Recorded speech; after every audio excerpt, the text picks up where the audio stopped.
want you to pay attention to what Trump is saying at his town hall. And then after, I'm going to go through and just analyze some of the ideas from it. Okay. Robert. Mr. President, thank you so much for returning back to northeastern Pennsylvania. I've been a big supporter of you for the duration, and thank you for everything that you've done for this country and continue to do for this country. Thank you very much. Unfortunately, insult politics have become a staple of this political environment. Yeah. Joe Biden has suggested to take you out back behind the gym and fight you. Maxine Waters has a low IQ. Could there be a way that we can deliver your message without the controversial rhetoric and efforts to reunite this country during these divisive times? Well, I have to tell you, I think, really, I appreciate the question. I think the country is far more united than people think. And ultimately, what's uniting the country is success. And we're having more success than we've ever had. We got hit with the virus really 3 weeks ago, if you think about it, I guess. That's when we first started really to see, some possible effects. But even despite that, the country, we are having the greatest year we had. Last year was the greatest year we've ever had economically. And I think the way we unite is really through success. But when they hit us, we have to hit back. I feel that. I mean, there's two ways of doing it, turning your cheek. But I wouldn't be sitting up here if I turned my cheek. If I said, OK, let them just keep hitting at me, and I won't do it, they're not interviewing me right now. They're interviewing somebody else. Maybe they won't even be doing that. Because if they don't get ratings, they don't interview anybody. That I've learned from them. But you know what? You can't turn your cheek. I mean, we get hit. Thank you. You look terrific, We get hit so hard, and we have a media that is, I say to a large extent, it's a part of the Democrat Party. It really is. It's terrible. It's unfair. I call it fake news. I've used that, and people are using that, I guess, all over the world right now, and that's the way it is. We have to fight back. If we don't fight back, you won't be a fan of mine very long. But I appreciate the question. Thank you.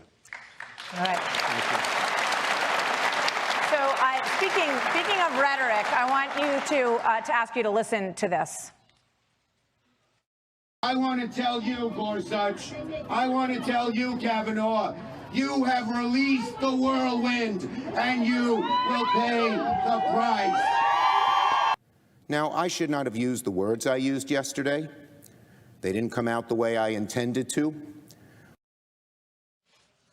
So going over some of the response to all of that, President Trump, some of your critics are saying, well, President Trump has also gone after liberal judges, and that you mean they're blaming me for Schumer? No, well, they're saying that, that he came out. So he made sort of an apology there. Do you think that you should make any apology for what you've said about liberal judges or not? Well, look, I mean, we had a justice come out and criticize me badly. And I just responded to what she said. I had it twice. And when you look at, I had a very harsh criticism, as you know, Justice Ginsburg, during the... Well, let's get back to our questions. Our next question is from David Hines. He's a Democrat who decided to vote for you in 2016. Good. Thanks. Mr. President, welcome back to Scranton. Thank you, Dave. Everyone supports protecting the environment, but the EPA seems too focused on complex regulations, fines, fees, and lawsuits. What can you do to lead the EPA to focus more on proactive compliance instead of punitive enforcement to protect the environment? David, I love the question because our EPA is much different. We're very tough, but we get things done, and we're taking regulations off like nobody's ever seen.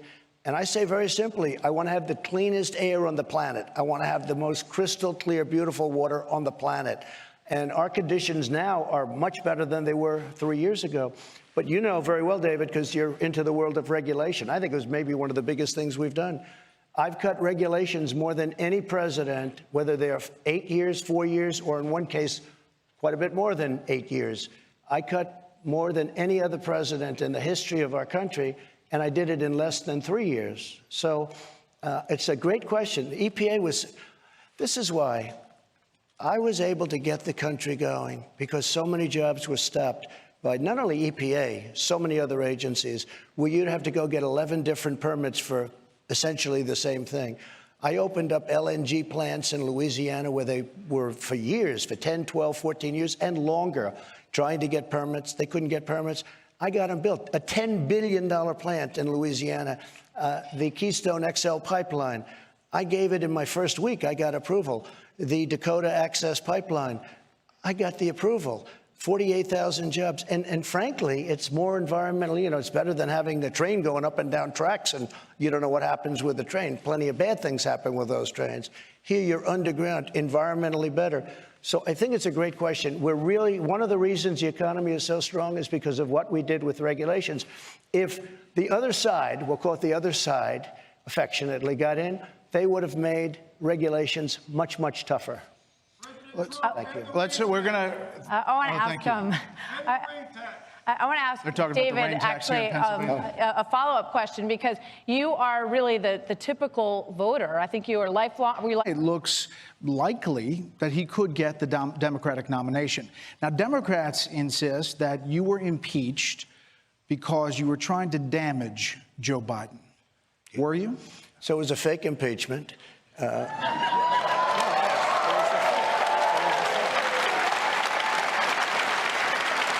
We had 100, think of it, and the Republicans in the House. We had 196 votes in favor, 0 from the Republicans, 0 against. We picked up 3 Democrat votes on top of that.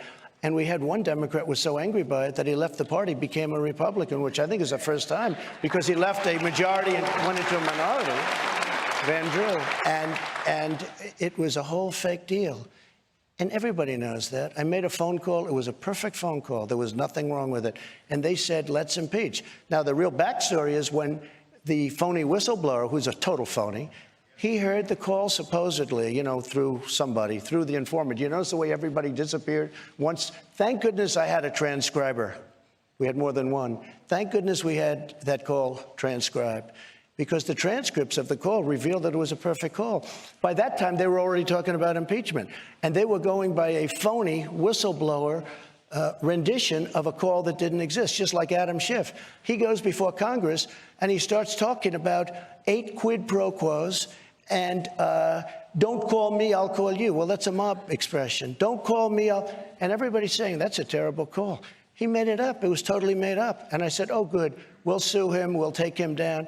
And then I find out he's got immunity because he made it in Congress. It should almost be the opposite. You should almost have to be more honest if you're in Congress. Do you think Biden is damaged? Do you think he's damaged?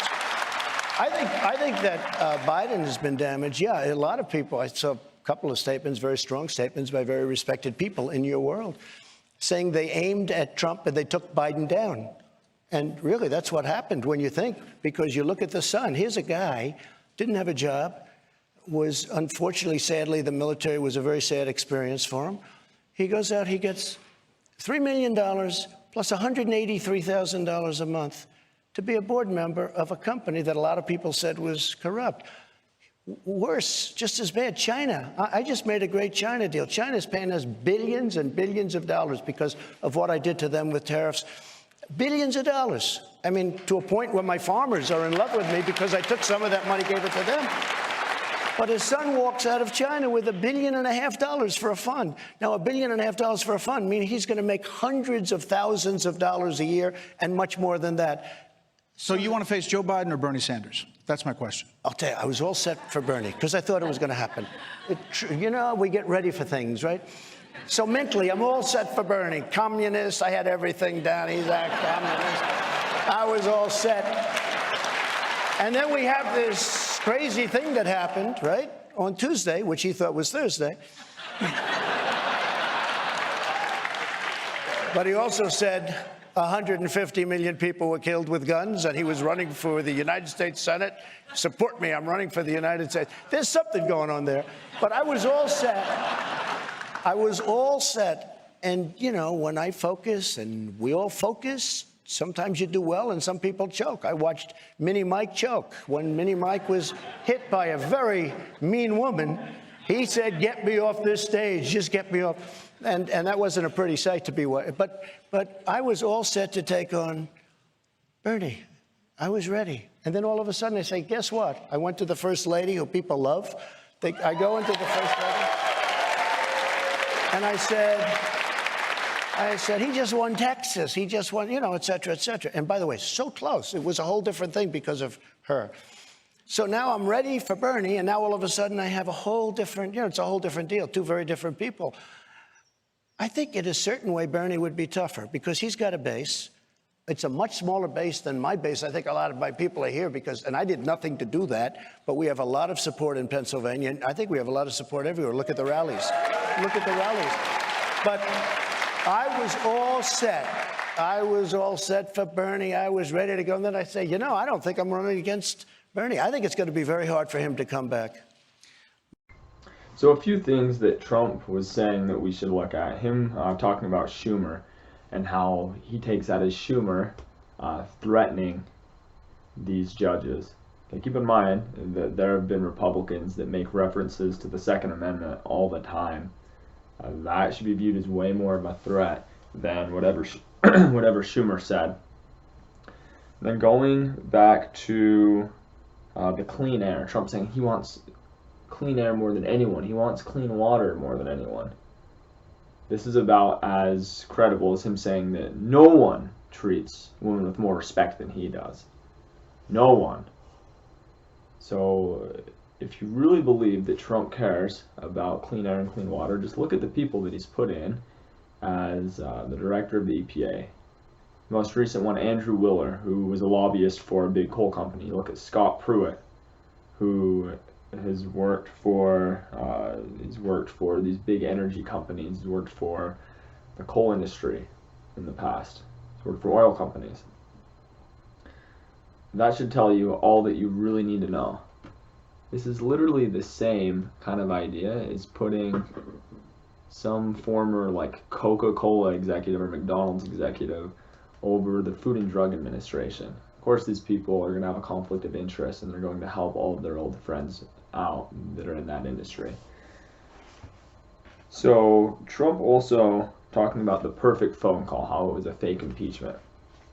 Keep in mind, what does a perfect phone call even mean? That's one of the things that makes it really hard to take Trump serious, is his exaggerated language he uses. It's always the best. It's always perfect.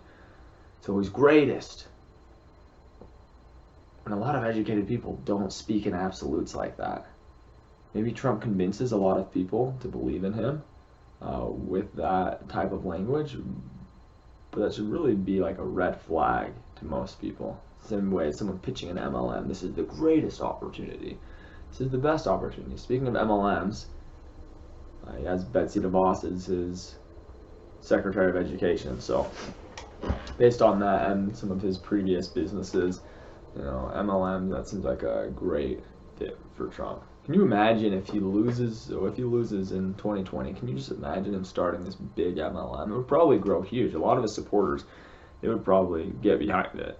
He could probably do Trump University again, based on the internet research of a lot of his followers, or the lack of internet research. He could probably be even more successful with a Trump University 2 than he was with the first. Then he goes on to talk about Bernie, and how Bernie would be tougher. So he said that he had like his rhetoric ready, talking about how Bernie's a communist, which, by the way, a lot of Americans, they see through that nuance and they understand, like, no, Bernie's not a communist. He has criticized authoritarians. His policies don't resemble communism. He's not going to go and take away people's homes and their businesses and their farms. He's a democratic socialist. He wants people to have health care and college. But I believe Trump when he says that he thinks Bernie would be tougher than Biden. Bernie has a big following, and he has a lot of support of politically active individuals, where Biden has a lot of support of corporations. Thanks for watching the video. If you haven't subscribed to my channel, go ahead and subscribe now. I'm always coming out with videos on history and politics.